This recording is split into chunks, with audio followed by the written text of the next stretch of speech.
കടക്കാൻ ചെന്നാൽ ഞമ്മക്കൊരു നേരം വെക്കല് അല്ലോ 12:30 ആയോ, പിന്നെ ദിക്റും സലാത്തൊന്നുമില്ല, ഒറ്റ മറിച്ചിലാണ്. അതേമാതിരിയാണ് മരിക്കുമ്പോൾ.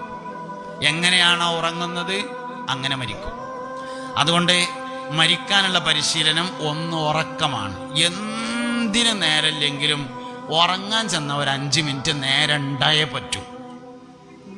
എന്താ വേണ്ടത്? കയ്യും കാലും നന്നായി കഴുകി വൃത്തിയാക്കണം. കുളിച്ചാൽ വളരെ ഉഷാറായി, ഒളുണ്ടാക്കിയാൽ അതിലേറെ ഉഷാറായി. അതൊന്നുമില്ലെങ്കിലും കയ്യും കാലും കഴുകി വൃത്തിയാക്കണം. വിരിപ്പ് നന്നായിട്ട് 3 പ്രാവശ്യം കുടഞ്ഞ് വിരിക്കണം.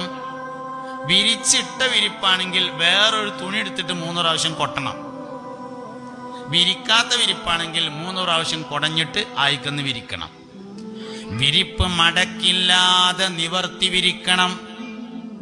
എന്നാൽ അധികം ആൾക്കാർക്കും രാവിലെ എഴുന്നേൽക്കുമ്പോൾ ഇതിൽ കൂടി എങ്ങനെ ഇങ്ങോട്ടൊരു വേദന, ഇതിൽ കൂടി എങ്ങനെ ഇവിടുന്ന് ഇങ്ങോട്ടൊരു വേദന. എന്താ കാരണം? വിരിപ്പ് മടങ്ങിയതാണ് കാരണം, വേറെ കാരണമൊന്നുമില്ല. ദണ്ണത്ത് കിടക്കുന്ന ആൾക്കാരുടെ ശരീരം പൊട്ടുന്നു. എന്താ കാരണം? വിരിപ്പ് മടങ്ങുന്നതാണ് കാരണം, വേറെ അതിന് കാരണമൊന്നുമില്ല.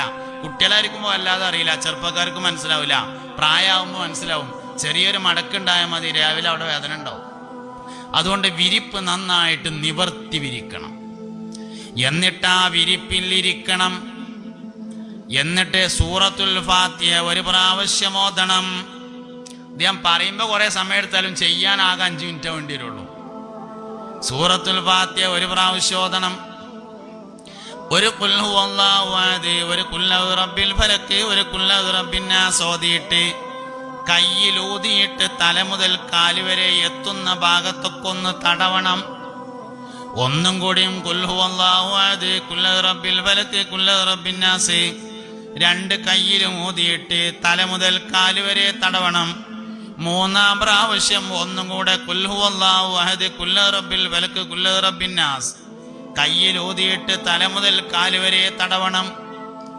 1 ആയത്തുൽ കുർസി ഓതിയിട്ട് ബിസ്മി ചൊല്ലിയിട്ട് കിടക്കണം. ലാ ഇലാഹ ഇല്ലല്ലാഹ് എന്ന് ഉറക്കെ ചൊല്ലിയിട്ട് മൊബൈൽ കളിക്കാതെ ഉറങ്ങണം.